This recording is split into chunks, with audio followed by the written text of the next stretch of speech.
सभी किसान भाइयों को नमस्कार। किसान भाइयों, आज के इस वीडियो में हम बात करेंगे केसीसी यानी कि किसान क्रेडिट कार्ड के बारे में। पूरी जानकारी आपको डिटेल में दी जाएगी, इसलिए वीडियो को लास्ट तक जरूर देखें। चलिए शुरू करते हैं। सबसे पहले बात आती है कि केसीसी यानी कि किसान क्रेडिट कार्ड क्या है। तो केंद्र सरकार ने किसान क्रेडिट कार्ड योजना का आरंभ किया है। इस योजना में सरकार द्वारा किसानों की आय को दोगुनी करने का लक्ष्य निर्धारित किया गया है। इसी बात को ध्यान में रखते हुए किसान क्रेडिट कार्ड स्कीम के अंतर्गत देश के किसानों को खेती से जुड़ा एक क्रेडिट कार्ड प्रदान किया जाएगा, जिसके माध्यम से उन्हें 1,60,000 का लोन दिया जाएगा। इस लोन के माध्यम से देश के किसान अपनी खेती की ओर अच्छे से देखभाल कर पाएंगे। इसी के साथ किसान अपनी फसल का बीमा भी करा पाएंगे। हाल ही में किसान क्रेडिट कार्ड योजना के अंतर्गत पशुपालक तथा मछुआरों को भी इसमें शामिल किया गया है। केंद्र सरकार द्वारा निर्धारित किसान क्रेडिट कार्ड योजना के तहत किसानों को कृषि, मछली पालन, पशुपालन से जुड़ी चीज़ों जैसे कि खाद, बीज, कीटनाशक इत्यादि की खरीद के लिए कर्ज उपलब्ध करवाया जाएगा। किसान क्रेडिट कार्ड बैंक जारी करते हैं। इस किसान कार्ड के जरिए किसान को एक डेबिट कार्ड दिया जाता है, जिसकी मदद से वो अपनी ज़रूरत के मुताबिक अपने खाते से पैसे निकाल सकते हैं। किसान क्रेडिट कार्ड पीएम किसान सम्मान निधि स्कीम के साथ जोड़ा गया है। इसके बाद में बात आती है किसान क्रेडिट कार्ड यानी कि केसीसी कहाँ से बनवाएं। तो आप किसान क्रेडिट कार्ड किसी भी बैंक से बनवा सकते हैं। किसी भी बैंक से आप इसके द्वारा लोन ले सकते हैं, जैसे कि state bank of India, bank of India, cooperative bank, क्षेत्रीय ग्रामीण bank, national payments corporation of India, industrial development bank of India, Punjab national bank, axis bank, HDFC bank. तो किसी भी बैंक से आप केसीसी बनवा सकते हैं। इसके बाद में बात आती है कि केसीसी के लिए क्या पात्रता होनी चाहिए। तो किसान के पास खेती योग्य जमीन होनी चाहिए। किसान क्रेडिट कार्ड के लिए वे सभी किसान अप्लाई कर सकते हैं जो कि स्वयं के खेत में कृषि उत्पादन में हो या अन्य किसी के खेत में कृषि का कार्य करते हों या किसी भी तरह के फसल उत्पादन से जुड़े हों। आवेदक का आधार कार्ड जरूरी है। किसान भारतीय निवासी होना चाहिए, यानी कि भारत का निवासी हो।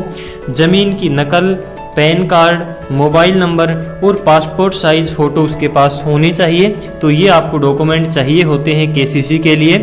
किसान क्रेडिट कार्ड योजना की क्या विशेषताएं हैं, इसके ऊपर यदि हम बात करें तो इस क्रेडिट कार्ड के माध्यम से किसानों को आसानी से एवं कम ब्याज के ऊपर लोन उपलब्ध करवाया जाता है। वह सभी किसान जिन्होंने किसान क्रेडिट कार्ड बनवाया है और किसी कारणवश उनका कार्ड बंद हो गया है तो उसे दोबारा से चालू करना बहुत आसान है। किसान क्रेडिट कार्ड की वैलिडिटी 5 साल होती है।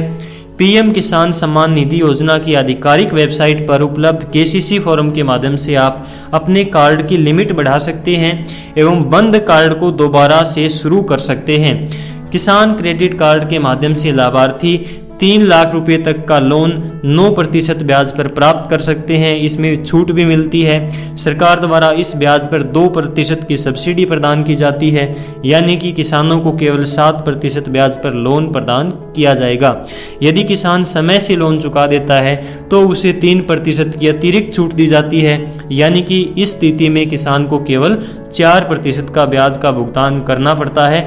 यानी कि ओवरऑल यदि हम बात करें तो केसीसी के ऊपर केवल 4% सालाना ब्याज दर के ऊपर लोन किसान को मिलता है। किसान क्रेडिट कार्ड के फायदे की यदि हम बात करें तो इसमें 1,60,000 रुपये तक का लोन लेने के लिए कोई गारंटी की ज़रूरत नहीं है। केसीसी से खेती से जुड़ी चीज़ें खरीद सकते हैं और बाद में किसान फसल बेचकर लोन चुका सकते हैं। केसीसी लेने पर अब फसल बीमा कराना स्वैच्छिक हो गया है। केसीसी अब डेयरी और मछली पालन के लिए भी मिल रहा है। इसके बाद में किसान क्रेडिट कार्ड बनवाने के लिए आपकी उम्र क्या होनी चाहिए, यदि इसकी बात करें तो न्यूनतम उम्र 18 साल होनी चाहिए और अधिकतम 75 साल इसकी उम्र रखी गई है। 75 साल से ऊपर आपकी उम्र नहीं होनी चाहिए। किसान की उम्र यदि 60 साल से अधिक है तो इसके लिए एक को एप्लीकेंट भी लगेगा, उसकी उम्र 60 साल से कम होनी चाहिए। लॉकडाउन में केसीसी के ऊपर किसानों को सरकार ने कुछ राहत दी है। किसानों को 31 मार्च तक लोन चुकाना होता है, उसका ब्याज चुकाना होता है, जिसमें उसे 4% ब्याज देना होता है। और ऐसा नहीं कर पाने की स्थिति में उन्हें 4% की बजाय 7% की दर से ब्याज देना होता है। सरकार ने शॉर्ट टर्म लोन लेने वालों को 31 जून तक EMI चुकाने से राहत दे दी है। लॉकडाउन खत्म होने के बाद किसानों को सिर्फ एक EMI फॉर्म भरना होगा और उन्हें कोई अतिरिक्त पेनल्टी नहीं लगेगी। तो इस प्रकार से लॉकडाउन को ध्यान में रखते हुए जो ब्याज चुकाने की समय सीमा थी, जो टाइम था, उसको सरकार ने बढ़ा दिया है। तो किसानों के लिए ये एक राहत भरी खबर भी है। तो इस प्रकार से आज के इस वीडियो में हमने KCC यानी कि किसान क्रेडिट के बारे में कंप्लीट जानकारी आपको देने की कोशिश करी। आपसे फिर मुलाकात होगी अगली वीडियो में कोई और जानकारी के साथ। तब तक के लिए नमस्कार, जय हिंद।